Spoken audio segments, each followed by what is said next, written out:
23 जनवरी 1996 शाम के वक्त दो सुरक्षाकर्मी दिल्ली के वसंत कुंज इलाके के एक फ्लैट में दस्तक देते हैं। पर जब कोई दरवाज़ा नहीं खोलता है तो वो कुछ प्रयास से अंदर जाते हैं और बेडरूम में 25 साल की महिला को बहुत ही दयनीय स्थिति में पाते हैं।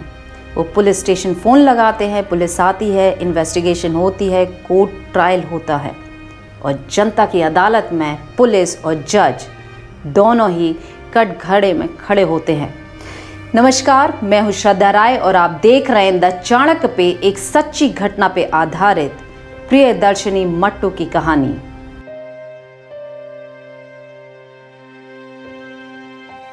श्रीनगर कश्मीर में मट्टू परिवार में एक लड़की जन्म लेती है 1970 में।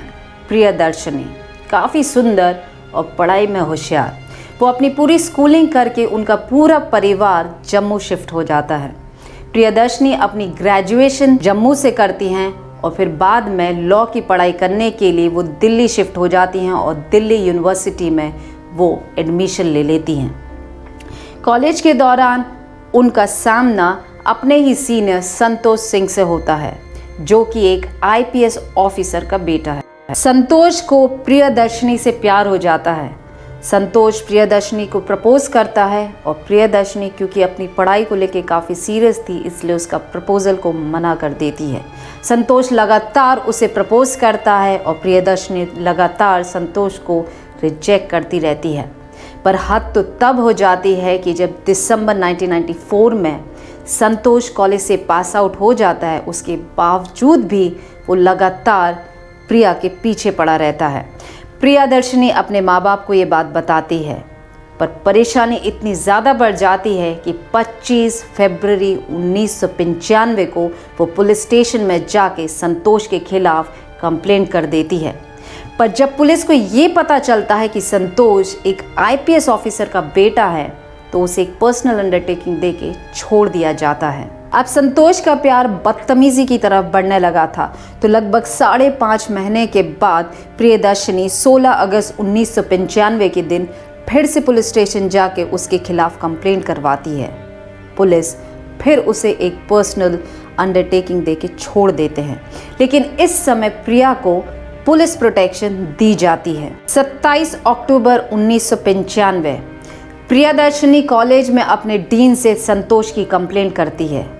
इससे संतोष का पारा एकदम ऊपर हो जाता है, तो वो 3 दिन के बाद यानी कि 30 अक्टूबर 1995 के दिन डीन अथॉरिटी से प्रियदर्शनी की कंप्लेंट करता है कि इसके पास फर्जी डिग्रियां हैं। प्रियदर्शनी अपने पढ़ाई से संबंधित सारे डॉक्यूमेंट्स कॉलेज में सबमिट करती है और उसे क्लीन चिट मिल जाती है और संतोष यहाँ पर गलत साबित होता है। और 6 नवंबर 1995 को प्रिया फिर कंप्लेंट करती है। पुलिस संतोष को अरेस्ट करती है पर पर्सनल बॉन्ड भरा के उसे छोड़ देती है। फिर आता है 23 जनवरी 1996 का वो दिन जब सुबह सुबह प्रियदर्शनी कॉलेज के लिए तैयार होती हैं, पर क्योंकि उस दिन सुरक्षाकर्मी लेट हो जाते हैं तो वो अपने माता पिता के साथ 9 बजे कॉलेज के लिए निकल जाती हैं।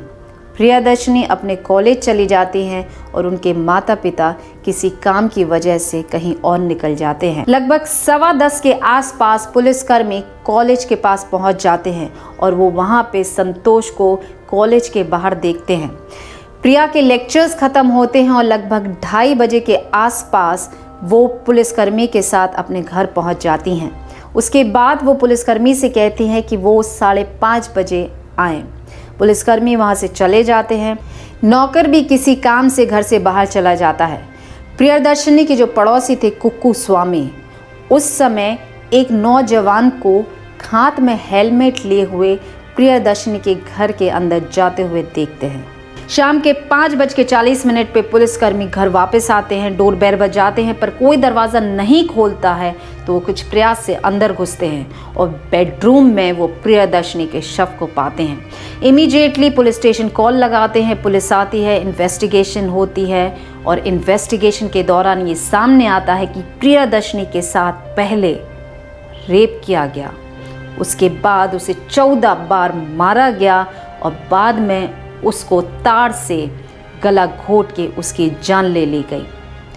शाम के 7:30 बजे जब उसके माँ बाप यानी कि प्रियदर्शनी के माता पिता घर पहुंचते हैं तो वो संतोष का नाम पुलिस को बताते हैं और 2 दिन के बाद यानी कि 25 जनवरी 1996 को ये केस सीबीआई को हैंडओवर कर दिया जाता है। सीबीआई चार्जशीट फाइल करती है और कोर्ट ट्रायल शुरू हो जाते हैं और लगभग 3 साल के बाद यानी कि 3 दिसंबर 1999 को कोर्ट से जजमेंट आता है और जजमेंट सुन के न केवल प्रियदर्शनी के माता पिता बल्कि देश की सारी जनता न केवल निराश होती है बल्कि क्रोधित भी हो जाती है। लेकिन डीएनए के बारे में कोर्ट ने ये कहा कि जो सीसीएमबी हैदराबाद और डॉक्टर लालजी सिंह की टीम ने जो डीएनए किया है उसमें इंटरनेशनल प्रोटोकॉल है या प्रोसीजर है उसको फॉलो नहीं किया है, तो उस ग्राउंड पे एक ये ग्राउंड माना और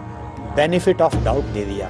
और फरवरी 2000 में सीबीआई दिल्ली हाई कोर्ट में अपील करती है और लगभग 6 साल की ट्रायल के बाद दिल्ली हाई कोर्ट संतोष को 30 अक्टूबर 2006 को डेथ पेनल्टी का जजमेंट देती है। संतोष सुप्रीम कोर्ट में अपील करता है और 4 साल के लगातार कोर्ट ट्रायल के बाद यानी कि 6 अक्टूबर 2010 को सुप्रीम कोर्ट हाई कोर्ट का जजमेंट बदल के संतोष को आजीवन कारावास की सजा सुना देती है। 14 साल के कोर्ट ट्रायल के दौरान प्रियदर्शनी के माँ बाप ने, जिन्होंने न केवल अपनी बेटी को खोया बल्कि बुजुर्ग अवस्था में वो कोर्ट कचहरी के चक्कर लगाते रहे और हाथ में निराशा और परेशानी ही आई, वहीं पर संतोष के पिता आईजी से जॉइंट कमिश्नर बन गए। संतोष ने भी इस दौरान शादी भी की और अपनी लॉ की प्रैक्टिस भी कर रहा था।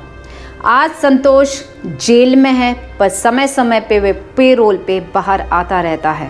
प्रियदर्शनी का ये केस केवल एक केस नहीं है बल्कि ऐसे हजारों केसेस हैं जो ये साबित करते हैं कि पावर के आगे आम जनता की कोई हैसियत नहीं। नमस्कार।